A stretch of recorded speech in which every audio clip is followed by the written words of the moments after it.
From bureaucracy's basement to your ears, this is the weekly meeting of the Queen City Improvement Bureau. Each week, the dedicated staff of the Bureau meet to file recommendations, make reports, and survive on water that drips from the boiler pipes into their open mouths. They sleep in the back room on beds of dot-matrix printer paper. One day, maybe, we'll escape from the subterranean hell that is the subbasement, but until that day comes, the city is not going to improve itself. So, here we stay, improving things. And this meeting is now in session. Hello. Oh, hello. How are you doing? What? You sound blue, my friend. I'm not blue. I'm actually quite happy. Oh, okay. I'm mistaking. I'm mellow. Yes, I mistook your mellowness for sadness. Yeah. I'm so sorry. Many people do. Yes. They say I'm hangdog. Really? Yeah, or glum. Wow. Yeah. You're like a regular Ichabod Crane over there. Yes, I am. Oh, you're just making fun of my Adam's apple again. That's right. No, I'm just referring to the habit of Brom Bones coming by every so often to bully you. I think it's wrong for him to do it, but he's large and brawny, like, and aggressive, and I don't know what to do. I hide in the corner. Yeah. Thanks, man. Thanks. Well, one day I'll come after him, like pretend to be a headless horseman. Oh, that would be kind of you. That's why are we off on a Washington? I have no idea. It's that time of year. It's autumn. It is. It is. Yeah. When everybody's blood runs with pumpkin spice. Exactly. All right. Yeah. It's weird though because Halloween's not for a while yet.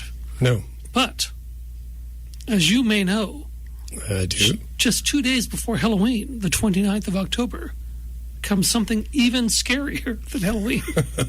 And that's a live showing of the Queen City Improvement Bureau at the Artesian. Yeah, sorry, go. It's our Halloween spooktacular. Yeah, but it's also our 10th anniversary show. Woo. We'll have been on the air doing these meetings for the public for 10 years. Yeah.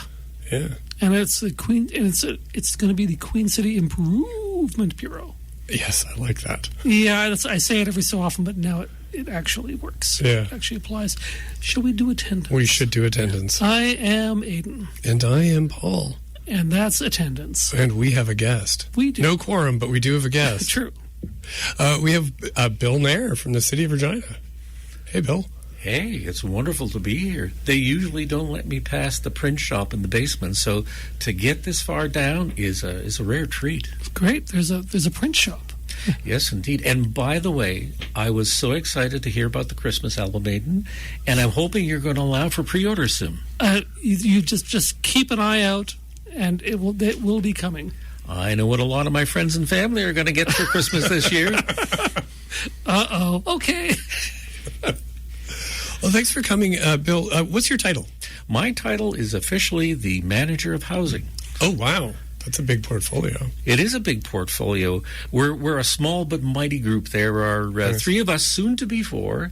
I like to joke that when we're at full force, we can fit into a booth at Denny's. But we love the work that we do, and it's a great time to be involved in housing. I bet, because you have so much money. Oh, just tons of it. Tons. Yeah. We are very thankful for our dear friends at CMHC that gave us some cash through the Housing Accelerator Fund. Mm-hmm. And we are very judiciously looking at ways to spend it that will give us the most bang for the buck so that we can have the best impact with that money. I think the only actual way to spend it is on, like, rockets you can strap to houses to accelerate them. Well, that would be a great opportunity to maybe move that a little sky high, but we'll put that idea just to the back burner for now and look at some other options. We're open to everything. That's always how it is with the Improvement Bureau. The ideas are well received, but then they say, well, we'll just table that or put it on the back burner. It's okay. We're used to it. Okay, that's good. We were actually, speaking of ways to, like, invest that money, mm-hmm. You've got a competition coming up, the Finding Middle Ground Design Competition. Yes. What is this? This is really kind of exciting, and this was actually one of the things we identified in our Housing Accelerator Fund application.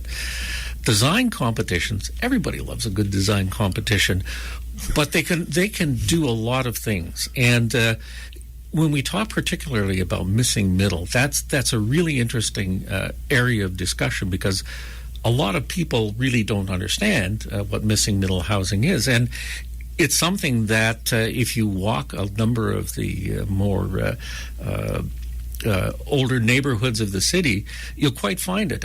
We're talking everything from duplexes, triplexes, fourplexes, those wonderful small format apartments. And they were once a very welcome part of neighborhoods and allowed for many options for different forms of living within the same neighborhood. And they sort of fell out of grace within the 70s in that area where we went to more single-family homes. But now as we're starting to look at the housing crisis and how to get some solutions, missing middle housing is coming up again as a great opportunity to address some of those, providing more housing options, which really was what it's all about. But as I was saying, missing middle housing, a lot of people don't know what it is. So doing a design competition does a couple of things. It says, hey, people, this is what missing middle housing looks like. And with a design competition, we're asking people from all across Canada to say, hey, we gave them two typical neighborhoods in the city. Neighborhood number one is sort of the pre-war, the cathedral, the north central, where you have the narrower lots, but you have the back alleys. And then we're having them look at sort of the post-war, sort of the 70s, the Hillsdales, that kind of thing, where you don't have a back alley and you just have the street access.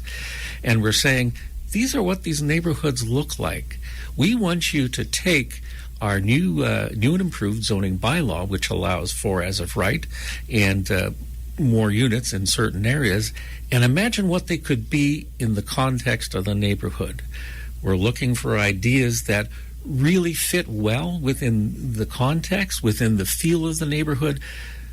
We really like to say that missing middle housing can be a welcome addition to a neighborhood as opposed to an interloper or something that people fear that will completely destroy the makeup and the feel. So we're asking all the bright minds across the country to submit some interesting designs and reimagine and see what this housing can be. Is this housing competition, is it just for architects, or could anybody enter? School children, improvement bureau clerks? What? Oh, you know what? We realize that we love our architectural brethren. They are brilliant.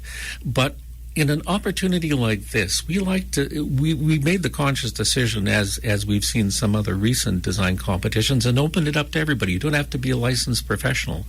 We have some great designers. I made a personal intent to email all of the architectural schools and design schools across the country and said, hey, we'd love your students to give this a try. But, you know, since there are no qualifications, I am looking at two individuals who might have some brilliant housing ideas. So, and no qualifications. You know what? That doesn't matter in this case. We're looking at all ideas. So, really, the idea is, we love the idea of people imagining what could be, and it's amazing. We have a lot of great talent. Why are you guys doing it this way? Like, one of the things that I've noticed when I go on, like I have like a very nerdy social media feed that does follow a lot of like sort of urbanist bloggers and architecture firms, and I'm seeing like gorgeous pictures of missing middle housing every day, stuff that's being built across the country. Why do you guys want to get people to reimagine something that already exists? It does exist, but it's so much for the success of these products, for these buildings. It really is contextual. And so often when you're looking at a design competition, you're looking at designs that are contextual to a specific area. And what you see in Ottawa, what you see in Toronto, what you see in Vancouver may not always translate to Regina. And so sometimes design competitions will kind of miss the mark, where they won't be very specific in their criteria, and they'll just say, design us a beautiful building that will fit on this lot, which is great. You'll wind up with some really interesting and inspiring designs. But at the end of the day, we're hoping to get designs that really could naturally be built, and they're designs that people would feel would resonate with the neighborhood and say, hey, yeah, I'd love to have that next to me. So the reimagining is really in context, and with context, our lot sizes are different. There was a competition about a year or so ago in Kelowna. And one of the things that when we were looking around at the different competitions and the criteria that they set, not sure what happened in Kelowna, but got these wide, crazy lots that are just, they're not typical here in the city. So while they created some wonderful designs, none of them would be transferable and made a lot of sense. So we want stuff that's kind of got that Regina feel, that brings out that Regina vibe that exists in the neighborhoods. Right. So what do people get? Like, what if you come up with a really great design, do you win cash? Or just the adoration of the community? Rights? Well, bragging rights, adoration, that all comes with it. But yes, the competition does offer cash. So we have the 4 different categories. And as I said, we're looking at the 2 neighborhoods, the post-war and the pre-war. And in each case, we're asking them to imagine one lot that's in the middle of a block, a mid-block lot, and one that's on a corner.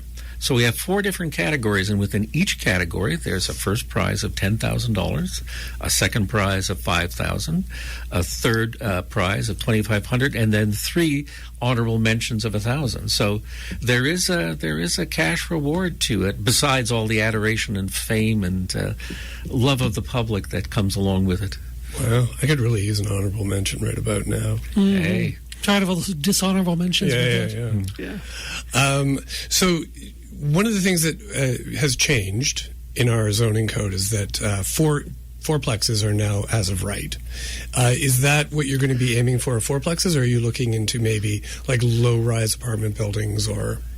Well, that's the fun of the competition. The fourplexes for sure are as of right. And when you look at a neighborhood, say like a North Central or Cathedral, where you're looking at a 25-foot lot, a single 25-foot lot by itself, a fourplex, is a real challenge to make anything that really is workable. So we probably won't see that sort of building type suggested. When we go to the other neighborhoods, we've said, hey, you can do fourplexes as of right, but don't let that be your guide. So if you can figure out how to do 5-6 units on a 50-foot lot in a neighborhood like Hillsdale or Whitmore Park, then have at it. Let's see what you can do. And this in a lot of ways too is serving this purpose of giving our new zoning code a bit of a trial run, a bit of a test. Yes. And often you don't get a chance. You put something like this out, and for the first little while, the zoning codes, most people kind of look at it and a little bit wary, and it takes a while for people to dip their toes into that forum. Sometimes it takes something like a competition for people to really kind of give it a try, and that'll help us to define and refine, if we need to, our zoning code. And so besides hoping that we get some wonderful designs, we're also giving our zoning bylaw a bit of a test run so we can tweak it and make sure it best suits the neighborhoods. Right on. So I'm thinking, have you guys considered like upside down pyramids? Ooh. So you could fit as many units as you want if you go up, but also out. Oddly enough, I have had a colleague that suggested that and drew a wonderful sketch over a meal once. And, that's an option.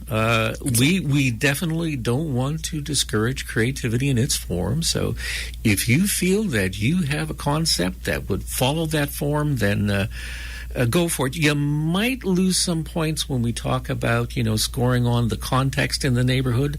Not sure there are many sort of inverted pyramids in our existing neighborhoods, but hey. That's only because they haven't been built yet. That's right. Good point. And people might see them and say, wow, we've been doing this wrong all the time. Yeah. And so... It'll be a keeping up with the Joneses thing. They'll say, well, I got to get me an inverted pyramid. Absolutely. I know that the people who handle our building code reviews will absolutely love that. They will find the challenge irresistible, to say the least. Yeah. Is there any thought given to the winners of this competition? They received like a cash prize, but I know that some cities have got like these grab-and-go plans that are like pre-approved, that a developer can come in, take a house plan, and it's automatically approved to be developed on a lot they've purchased, which saves them the whole, process of going through City Hall to get their plan approved and paying for all of that. Is there any thought, that the winners of this competition will end up in a pool of approved designs like that? That is one consideration. We've been talking about that now for about a year. And so there are certain nuances to it. Ideally, if you had designs that were pre-approved and pre-reviewed, that's sort of the perfect end goal. There are some nuances to it. You would have to have a design, say, that had with very limited modifications. It would pretty much have to be close as is, and it would also depend on the lot and its setting. But is very much part of the consideration. So we've been looking at that as a potential outcome. Of course, the CMHC produced their book as well, and they've been encouraging all the municipalities and provinces to consider that. So we've been talking to them about it. Again, it's sort of what fits into the context of the Regina neighborhoods, but it definitely is something that we're looking at. We're just trying to figure out the details of what that would look like. Nice. We're on 91.3 FM CJTR, AccessNow Community Radio in Regina. We're tuned into the community. Right. Yes. I always forget that That's part. hard. And I don't feel so tuned in. You don't feel tuned in? No. You said earlier you were just mellow. Now you're not I feel tuned more in? like I'm vibing through. I think you are glum and you're just not really in touch. Oh. Yeah. Okay. I wanted to ask you about, because this is something I've been a little bit obsessed with. In fact, speaking of like nerdy urbanist social media, everybody seems to be obsessed with this concept of the point access block, which are small apartment buildings. They're very common in Europe. And the trick is that there's one stairwell inside of them, and they can go up quite tall in Europe. 6 stories, I think, is one of the heights that I hear is fairly common. And in Canada, they're illegal. You have to have, if you go above 2 or 3 stories here, you have to have 2 stairwells for fire safety. And the point access block means that you can build more apartments on a smaller lot and also have more sort of freedom to the shape of the units. And you can get up to 3 bedrooms fairly easily, so they're very popular for families. What's the status right now in Canada, and especially in Regina? Are you guys thinking about those and how we can get them? That is a great subject, and I hope, because I can go on for hours, that you can receive food delivery down here in the subbasement, because this one could take a while. It's a real passion. We often hear, the term this is a real game changer. It gets used frequently, but in this case, it really is something that is a game changer because of how it allows you to create that gentle density on a smaller lot, but also superior in design. Anytime that you're having to deal with the two egress points, the 2 staircases, and there's usually a hallway, that means so many of the units are limited in terms of the area in which you can put bedrooms. So a lot of times in those sorts of configurations, you'll see 1 bedroom as a limit. Where right now in our marketplace, boy, we need units that are 3 bedrooms at a minimum. And when you get to this point access block concept, it allows you a whole different scenario in terms of opportunities for exterior facing and more windows, more fenestration. It's an absolutely brilliant thing, and in so many ways opens up so many opportunities and provides that kind of density that you like without having to build a substantially larger building. So it's been something that's been on the radar for a long time, and we've talked about it here in the city, and it's we're some serious chats about what it would look like to do that. It's something that relates to the National Building Code, and in Canada, the National Building Code is one thing that is governed or controlled by the provinces. But within that, you have acceptable solutions as an option. And so I believe that's what the folks did in Edmonton, is that they hired some code whisperers, the code consultants, to look at it and say, you know what, you can do this and you can still meet the intent of the code. Right. And so that's something that we're talking about it, because we realize if we could include that as part of the building repertoire for local builders and developers, that, when we talk about infill, could be a true game changer. Nice. So do you think, have you heard, because I know you guys are in touch with CMHC, is there any contemplation at the federal level to change that national building standard, to open that up? Is there any chance of any lobbying towards that going on? There actually is lobbying, and there has been for a while. And I think a lot of different jurisdictions keep kind of looking back and forth to see who's going to sort of be the one to get it over the goal line. But for now, I know that it is a consideration. They have a different process that they need to go through, because it obviously affects the entire nation when it comes to code. Yeah. But they're seeing those adaptations. We are seeing a number of states across the line that are accepting it. And so it's there, and they will probably eventually get there. Cool. Because I feel like the federal government and CMHC really twisted the arms of municipalities to get them to modernize their zoning codes. And I feel like maybe they should do a little bit of modernizing of their building code as well. Just, it was reciprocity. Yeah, the code is the building code is a living, breathing document that gets reviewed on a regular basis, and so I think I really think that they're always looking for opportunities, particularly now, since housing has very much been the point of discussion for the current government. The new Canada Builds program, everybody is waiting to see more details about that. Yeah. So I think their encouragement of zoning changes is a recognition that things have to change in order for us to meet the demand that we need in housing. Nice. How is the Housing Accelerator Fund program locally working out? Like, are we making strides? Do you know, it's very encouraging. Every month end, I get the stats in terms of the building permits, and the last one that I received was for the end of August, and it indicated that in the category of missing middle housing, which is obviously a big focus of it, is that with a year and a number of months to go, we have reached 78% of our goal. Nice. Which is remarkable. That really isn't due. I mean, that's a wonderful number. It's great to see more of that being built. A lot of it, though, is being built in greenfield at the moment, and we'd love to see more of that happening in terms of infill. And so we're continuing to figure out ways to encourage people to look at infill seriously.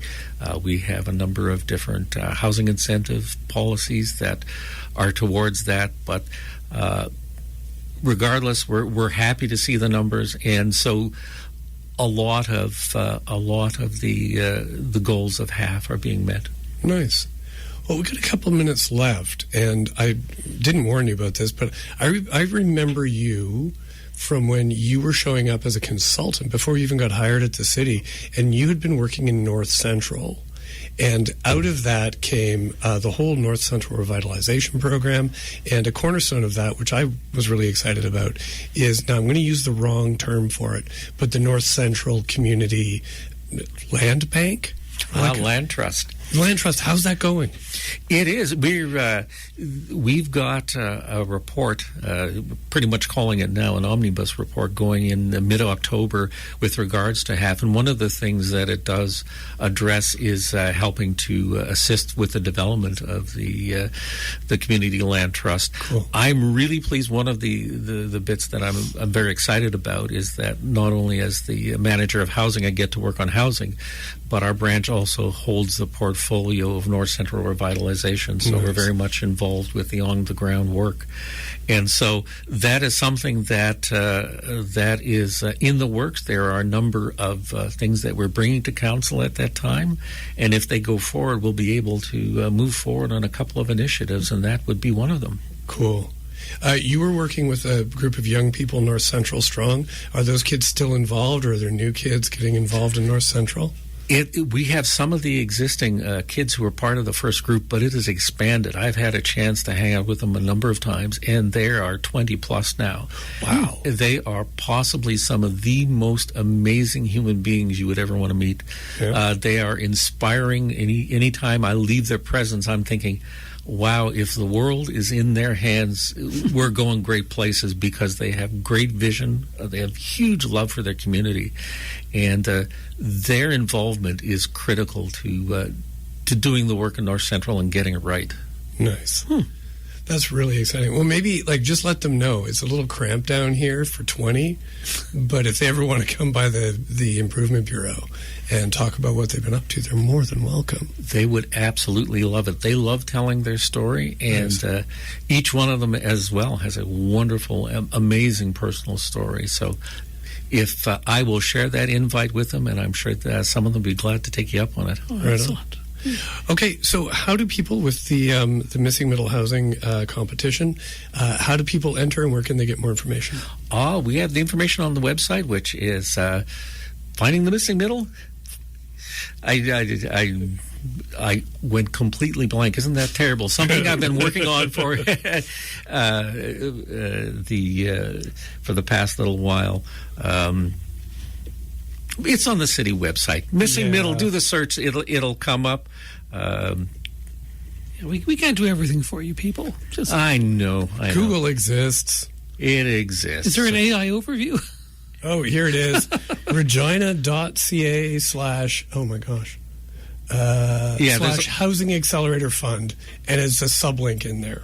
And it's sublink, which is the Middle Ground. There you go. Finding Middle Ground design competition. Nice. I've only been working on it for 5 months. You would think I would have that memorized by now. Of all the questions, that's the hard one. What is the name of the competition? Why don't you know what your competition is? Yes, that it is. Awesome. Go on the website and tell everybody about it. Share it to your friends. Yeah, right on. Great. Okay, great. Well, thanks a lot for coming on, Bill. This is great. Oh, it's a wonderful absolutely. pleasure. Yeah, cheers. We'll try to clean up for you before you come back the next time. That's right. Yeah. But on that note, we should probably get to innovative revenue tools. Oh, they're so innovative. Are they? They're so tools. Okay. Let's go.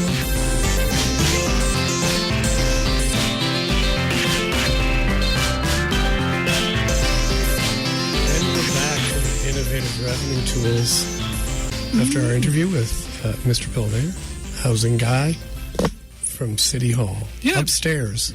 A great guy with a really good shirt. I did not mention this, but his shirt was top notch. Certainly better than the rags we're dressed in. Exactly. Are these the kind of premium menswear shirts we can expect in the outside world? Is this what we've been missing out on? When we win the housing competition, the Finding Middle Ground competition, I'm going to buy me a shirt. You can go to Dan Flash's and get yourself a nice shirt. Either that, or I'm just going to break into Bill's house and steal his.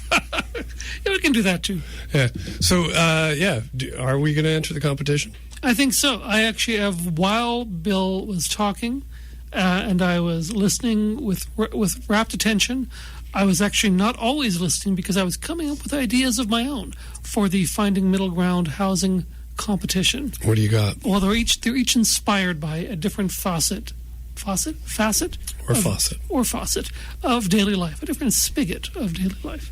So first off, I was inspired by There's that sushi restaurant on Albert. Oh, yeah.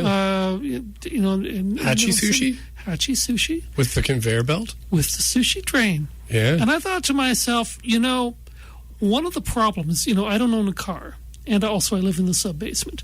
But one of the problems of living in the city without a car, let alone being in a sub-basement, is that it's hard to get to places. But what if your house just went to those places? Oh. What if our housing was essentially like little pieces of sushi and sashimi going round and around the city? So eventually, several times a day even, you would get to everything you need. You'd go by the Safeway, and you could get out and get your stuff. You go to the bank, you go to the Best Buy, pick up that PlayStation 5 Pro you've been eyeing, etc., etc. Aiden, Sushi train. Did you just invent the train? I invented the train. Typical tech bro. Typical, yeah. That's exactly it. But I invented the train that's also a house. Okay. So, So imagine a train. Imagine if trains had like cars where you could sleep in and eat. Like obviously, this is brand new. They do. Okay, so they do that. But imagine a train that just. We could probably get some like cut rate like via rail trains. Ooh, okay. Yeah, and just put them on rails and run them around the city. Nice. Or we could we take the train yards and we just concentrate the city there because we're gonna put housing there anyway. Right. So, and what if the train just like went around and around the city at like high speed, never stopping, and this is the only place where people lived, and everything else became a frozen hellscape? Very nice, yes. Yeah. And eventually, but that I feel that might create irreparable class divisions where people would live at the back of the train in squalor, and some people would live at the front of the train in luxury and splendor, and Ed Harris would be in the front car. Yeah. I don't know why I thought of Ed Harris. I don't know either. And I feel like we have that already anyways. I think we kind of do. Yeah. We kind of have that bifurcated society, and Bong Joon-ho's Snowpiercer. Right. Anywho. Okay, what else you got? I call this one Inside Out. Okay. Am I basing that on the movie Inside Out? Okay. No, I'm not. Oh. No, I'm actually talking about what if houses were inside out? Oh, okay, yeah. So the inside was on the outside. Yes. But then the outside inside. Yeah. So the outside would be on the inside. So like all the bad weather that comes, especially in winter and such, you wouldn't have to worry about it because that would all just be inside, like the inner space of your home. And you wouldn't have to go there. But the outside would be like fine. It's a little bit hard to get your head around because this is not feasibly possible in the real world. So we'd have to do some really high energy physics experiments to try and like rip a hole in the fabric of reality. Okay. And turn everything inside out. Well, and somehow avoid being inside out ourselves. Yeah. Shoot for the moon, man. Yeah, I know. If we're going to win this competition, we got to think big. Yeah, exactly. Yeah. In that spirit, I also thought about. I thought having everything inside out might be a little too difficult to get your head around. Yeah. Because if you try, it might actually turn you literally inside out. I thought maybe, what if we took, say, that arena, that Mosaic Stadium? Yeah. And it's pretty big. But what if it's not big enough? What if it were the entire city and we all lived in what I'm just going to dub the Taurus? T-U-R-U-S, not like a Ford Taurus. Right. Although we could put wheels on it. No idea is too silly. But yeah, so we all live in a gigantic arena, and all of our shopping and all of our institutions, line the sides of the stadium. In the middle is a gigantic field where there are pools because we need pools, as we all know, and the riders could play games every so often. Right. And we could just like wander outside of the house eating chicken wings in our pajamas and hang out with the riders. I feel like the field, though, would no longer be CFL regulation size. I feel like it would be much too big. I think actually we should block off a little area that is regulation size. Actually, no. Several of them. I love this idea that like football, the field is just like super huge. Mm-hmm. And sprawling, and there's like houses in the middle of it, and the football players don't really know where the end zone is. Yes. right? So they have to find it. So it'd be like taking football and crossing it with orienteering. And a little bit of capture the flag. Yes, capture the flag. All mixed together. Yeah. And or geocaching. I think I would love to see football be mixed with geocaching. Yeah. Just seeing these gigantic dudes in shoulder pads, like, look around with, like, their phones. Yeah. And, like, look, okay, and write stuff down in little notebooks. Yeah. And then like a competing linebacker, like, leaps out of the bushes, smashes them to the ground, takes their phone. That's right, and says, "Science education," and runs off. Yeah. I love it. That's a good one. I'm a huge fan of that, actually. Okay. But I liked what you added. Good. That's great. I think it would make the city more interesting. I think all of these suggestions would make the city more interesting. Although the train one, I love this idea. Yeah. The inside out one, a little abstract. Yeah. However, requires like new physics. Right. Yeah. Exactly. So, I mean, it will inspire a generation to innovate in the quest for an inside-out place. Right. Also, maybe with magnets, so like houses can magnetize and lock to each who knows how magnets work, though? Yeah, magnets, how do they work? The fourth one. And this was inspired by seeing my third son, Chormand, play video games. Okay. And your what? My third son, Chormand. Oh, okay. I didn't know you had a first or a second son. Yeah, I got so many sons. Yeah, most of them are just terrible people, but Chormand's okay. Yeah. But I was watching him play Minecraft and building a little world in there. Yeah. And I thought, why not build the entire world? Why not build our middle housing inside, if not Minecraft, at least in a virtual world? Right. We can scan ourselves and all our possessions and our houses, upload them to the Minecraft servers. Or what's Roblox? Is that a thing? Yeah, it is, but you don't want to go there. It's too full of Nazis. Okay, never mind. Probably Minecraft as well at this point. Little teen Nazis and gripers. And no, thank you. Stay away from Roblox. No, thank you. Anyway, I mean, Regina itself, if you were visiting it from meat space, like a little loser, it would just be a gigantic server farm. Right. But inside, it would be a paradise where you could build anything you had a mind to. It would probably be taken over by Nazis pretty quick. Yeah, that's typically how it goes. Yeah. If not for that, an ideal world untethered from the bonds of physical reality. So, pure freedom, except until the money runs out or something happens to the server farm. I hate to be that guy. Oh. You've seen Pantheon. I have seen the show. I did recommend Pantheon to you. You did. Yes. And so it's about like a virtual world. And where everybody who goes in gets scanned, their brains, and they go into this virtual world. They have like their interior avatars. And the thing that it gets like so wrong, so wrong, is that all of these avatars are so friggin' wholesome. It's like, ducks and fairies and, strong guys with swords and dragons and dinosaurs. And there isn't a single, like, giant turd with a smile. Or something else. Yeah, or like a talking toilet, which is which is where these virtual things always end up. You go on to like the Lord of the Rings server and you're trying to role play as an elf in Mirkwood, and then along comes Mick Dunglenuts, who's got a house the size of a Balrog, or a head the size of a Balrog, and he fights with like flaming turds. And it just wrecked. I see exactly. I'm still traumatized. You're still traumatized, and actually, I mean, the truth is that we can't even like describe on the radio what exactly such a virtual world would look like. Like when you think about if like people go into this virtual world, they'll be living like faster than we can imagine, right? Like because they'll be moving at like this, their brains will be moving at the speed of light, everything about them.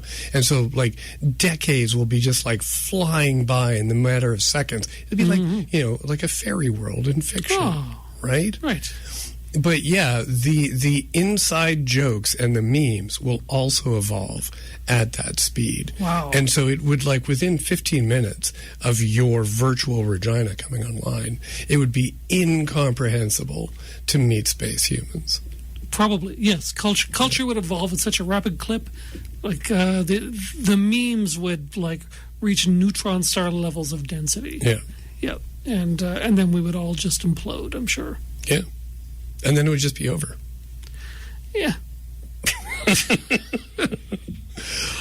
I want to be sad at that. Yeah, right? I have to say, I think my never-ending sushi train idea is probably the most practical one. I think that's the winner. That's the winner. I should have saved that for later. I like the everywhere football one too, though. The everywhere football geocache extravaganza. Yeah. That would be a lot of fun. Yeah. Yeah. And I was sort of also slightly inspired by the rotating space station at the end of Interstellar. Everybody sort of lives on, like, the inner surface of the big sphere, the big cylinder. The everywhere football. I like this idea because I think one of the problems with CFL football, it's entirely too similar to American football. And American anything is just so passé now. And so I think Canadian football needs a rejuvenating idea, like crossing it with geocaching. Oh, yes. Exactly. Yeah. Something to really just sort of... Cross-country football. Exactly. Cross-country geocache football. Yeah. Yeah. Brilliant. We need this. We need to make it happen. Yeah, we'll have to talk to the writers about it. Dear writers. Anyways, we're on 91.3 FM. AccessNow Community Radio, a.k.a. CJTR. Oh. Tuned into your community. Hey, stuff has happened. We took a week off. Yes, we did. What happened during this week off? So Councillor Zakidniak, remember she came and visited to tell us about her smart investment for sustainable Regina motion? Mm-hmm. Yeah, so that went to council. And some of it passed. Ooh, some, but just some. Just some, yeah.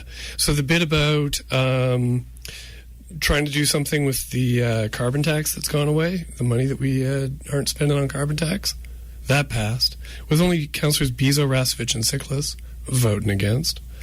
Updating Regina's stormwater utility fees, that carried, with only Councillors Bezo, Rasevich, and Siklis voting against. Mm-hmm. And I need to clarify for some people out there that this was not a new tax. And Councillor Zakidniak explained that when she was visiting us.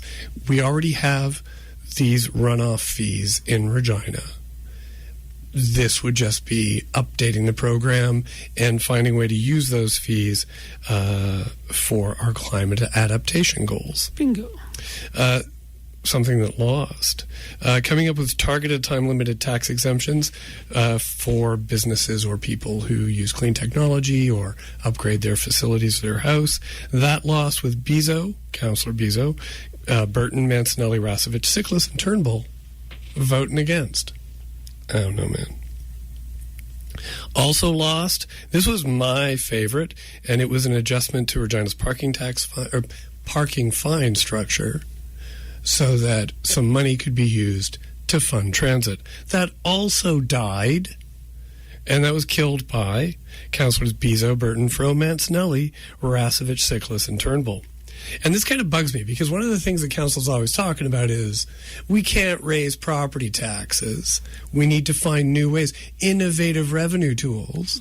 Duh. It's our whole reason for existing. And here they get one and they're like, yeah, no. See? No. Just property taxes, man. See, they think they want something new, but when given something new, they're like, nope. Yep. So, I'm worried, actually, like this just presages that this is like bad news for transit in general. Mm. They're not even considering ways to fund it that are innovative. Are they going to fund it at all? But anyways, the last thing was the community advisory group. So basically, I don't know, an environmental advisory subcommittee, community committee, hopefully. That was carried with Councillors Bezo, Burton, Rasevich, and Siklis voting against. So overall, it was like a 50-50. She was batting 500. Yeah. with his motions. That's fine. But not great. But fine. There was stuff in there that I liked that didn't make it. Maybe next time. Yeah. I was thinking instead of like transit or cars, we could have enormous genetically engineered slugs that we could ride. Maybe council would go for that. Yeah. And I mean, maybe they would find that appealing. Like you wouldn't get pollution like from tires, like particular tires. They wouldn't need gas. They would eat, I don't know, whatever it is slugs eat. There lettuce. Mainly lettuce. Lettuce, okay. Yeah. Oh man, that might be a little intensive, but I mean we can go to the store and get some lettuce. Oh yeah. There's tons. Yeah. Exactly. It's always there. Yeah, every time I go to the store, it's like I don't want this lettuce, but somebody's buying it. Yeah. So every time I go to a restaurant, they throw it on the side of my plate, and I'm like, "What is this compost?" Give it to the slugs. I always say slug transit. Which I like it. Yeah, thanks. And honestly, I mean, I get kicked out of a lot of restaurants and other places. For talking about slugs too much. Oh yeah. So I think if we introduce the giant slugs, that one could ride, right? Then people would be more accepting of me as well. You and the slugs. Me and the slugs. Yeah. I'm not even Doug. Down in the schoolyard. Doug and the slugs. Aiden and the slugs down in the schoolyard. That doesn't even scan. It don't make no sense. Okay. Paul Simon. Other thing that's been going on. Yes, we talked about this before. So City Council this year, because last year Council found doing the budget hard. Yeah. So hard. Man, yeah. And so this year, City Council has said, City Administration, would you read the budget to us? Did they wear little nightcaps and long nightshirts? Yes. I love this idea already. So City Administration has set up 5 meetings where they are basically going to read the draft budget to Regina City Council, and then Regina City Council can ask questions about it in public. Funny thing, one of the reasons that this has always happened, right? Like city administration puts together their draft budget, which is like the laundry list of things that they really hope they can get. So this current draft of the budget says 13.6 or 13.8, I can't remember, mill rate increase. But this happens every year. This is like every single department saying, this is what we need to run like awesome. And it all gets put together, and then administration goes to council and says, hey, if you want us to run like optimally or close to optimally, this is the kind of mill rate increase we need. And then council says, yeah, no, and administration goes away and starts figuring out where they can make cuts in consultation with council. And the thing was, it always happened in private so that a council could ask their dumb questions in private. And that's not happening this time. Now everything's in public and it's a real mess. Yeah, we're all watching. Yeah. Well, 12 people at least are watching. 12 people. Yeah. So they've had meetings now on September 9th and September 16th. And at the end of these meetings, what they pass are referral motions. So over the course of the meeting, and each one is on a different topic related to its city functioning. And the councilors get to pitch like things that they need more information on, and then this all gets passed at the end as like requests for information or expanded investigation on things they'd like to see done with the budget. And so this is giving us like a really neat window into the thought process of our individual councilors. And so I'm just going to run through a few of them. From the September 16th meeting, which was, I believe, about public-facing services, Mayor Baczynski requested, he wants to get a variety of operating budget mill rate scenarios, a 3.1% increase, a 6% increase, a 7.5% increase, and a 9% increase. And he wants administration to game these out. Okay. And give council a sense of, what are we going to lose if we go with the really low mill rate increases, and I guess what less will we lose with the bigger ones? Because 9%, I don't know if you've noticed this, it's less than the 13.6 or whatever. I did notice that. Yeah. Yeah, so it's a little bit lower. At first, I was like, hey, that's a lot higher. Then I'm like, no, that's not how numbers work. No. It's less. It's not. It's a big number, but it's not. It's not big enough for 13. Well, I mean, the number 9 is bigger than the numbers 1 or 3. It's so I'm like, true. I was like, wow, that's huge. And then I'm like, wait a second. That's an optical illusion. That's not how math works. That's right. Not in our current numbering system. Yeah. So my favorite one, same meeting, September 16th.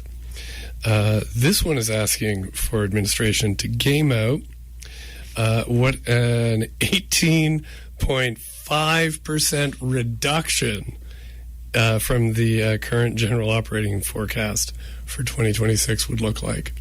Now, this is strangely worded. I don't know. Yeah, right? So I don't know if this is like the 13.5, say, that administration is asking for, minus 18. So that's like a minus 5% mill rate increase. Or if what's asked for here in this horribly worded motion is just a straight up 18.5% mill rate reduction, which would just be like, you'd just be like cutting off Hillsdale and just sending it out to sea.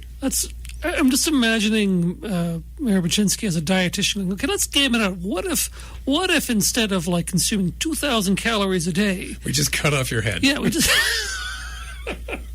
It's like, what if you just had some straw? Yeah.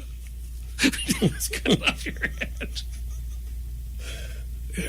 How would you run around like a chicken for a few seconds or not? Only one way to find out, I guess. Yeah. Oh man. with a virtual cut off your head simulator I found online. Anyways, on September 9th there were some fun ones too. Councillor Bezo is obsessed with this idea. He wants to know how many full-time employee equivalents, FTEs. He wants to know the comparison of FTEs to the population of the city going back 10 years. He wants this ratio going back 10 years. He wants to know, basically wants to figure out how the staffing at the City of Regina has changed in comparison to the size of the city.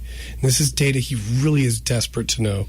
And administration basically said, the chief financial officer said, look, what the original request, he was just like, we can't do this in the time you've allotted because, 10 years back, we may not have calculated FTEs the same way we do now. Mm-hmm. Also, if the suite of services that the city offers has changed over 10 years, which it undoubtedly has, then the growth in FTEs is related to the growth in mandate, not the population of the city. So to give you that raw number of FTEs to population could be incredibly misleading. Paul.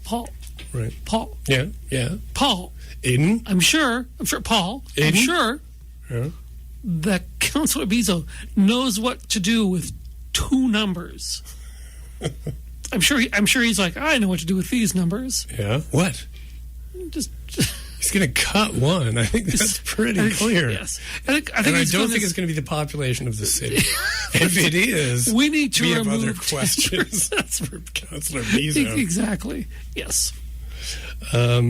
Because, so he comes in, he's asking these things, administration tries to do their best, Mayor Baczynski helps him rewrite it, and so he is getting the historical data of number of employees ratio to population growth of the city compared from 2016 to 2025. So he got it in the end. Okay. Administration has promised to include a caveat about, mandate expansion or mission or whatever. I'm sure he cares about that caveat. I'm sure that's how he's going to use it. This is the dude who just on the floor of council with the last budget did tried to push a 1% mill rate increase that would just be paid for with fire-ins. We're just going to do it with fire-ins. We're just going to get rid of staff to make up a 1% mill rate increase. You just understand that these are people's lives. He's talking about their livelihoods, their careers. Yeah. At least this time he's talking about it, a couple of months in advance of the budget. Okay, that's instead of, on the floor of council while it's being worked out. But, anyways, Very insistent about that. The other one that I found interesting is comparison of cost per resident, cost per user of Regina Transit, and cost recovery to similar transit costs in Regina's comparator cities. One thing that I noticed was certain councillors were asking a lot of pointed questions about transit, and they fixated on this expansion in the transit budget to, rebuild the fleet. And they're really eyeing that number. So there were a lot of questions like this about, are we overstuffed with transit? So I'm worried by that one. Because I like transit. I take it all the time. Yeah, I mean, people like transit, but councillors don't, because they don't take transit. They drive their own vehicle, and they look at buses and go, "Oh, it's just a bunch of empty buses, 24/7." Get out of my way! Get out of my way, bus! So I just say that. I mean, this idea, I would encourage councillors, and this has been tried before, to take transit more often. Yeah. To see what it's good, what it excels at, where its deficiencies are, like just getting that little bit of lived experience and understanding like the vital role it plays in getting people to work. A lot of people in the city could not do their jobs if it were not for public transit. Absolutely. Yeah. Maybe even just talk to some people in Regina's newcomer community and ask them about how vital this is, like how important this service is to them living their lives. I think one of the problems is that a lot of newcomers often want to get their own vehicle. It's a mark of it's like I am a worthy person in the community. I can get around in my own that state. Expectation. That's right, exactly. So I mean, and I think especially in Regina, amongst a lot of people, there is a little measure of shame attached to having to take transit. Yeah. It was when I came here, was when I heard the term loser cruiser for buses. Yeah. So I think some people might not even want to admit that they take the bus, which is a shame. I admit it. I admit it proudly. Yes. Badge honor, me. Badge honor, taking the bus. So I think people should. So I think that they should just look at some data and get a little bit of lived experience. I agree, and I think that's. I think they would see the benefit of transit to the community. And you know when they should do that? Right after this meeting's over, which is like right about now. Oh wow, it's coming up real soon. Yeah, we are like basically out of time. And so anyway. So should we move to adjourn? I'd second that motion. All right. That motion is passed. I think so. You've been listening to the Queen City Improvement Bureau on 91.3 FM, AccessNow Community Radio. Tune into the community. We are the Queen City Improvement Bureau, hosted by Paul Deschen and Aidan Morgan, music by Guy Dwyer and Kim Fury. Coming up, not coming up next yet. We are broadcast 7 to 8 on Thursday afternoons. Rebroadcast Mondays 3 to 4 p.m. Find us as well on accessnowradio.ca, as well as our website, queencityib.com. What else? I think the record room might be coming up next. If not, it's going to be music all on through the evening. And also save October 29th for the big live 10th anniversary Queen City Improvement Bureau at the Artesian. Admission is free, apparently. It is 100%. Cool. Wow, nice. All right, that's it. Keep on improving, Regina.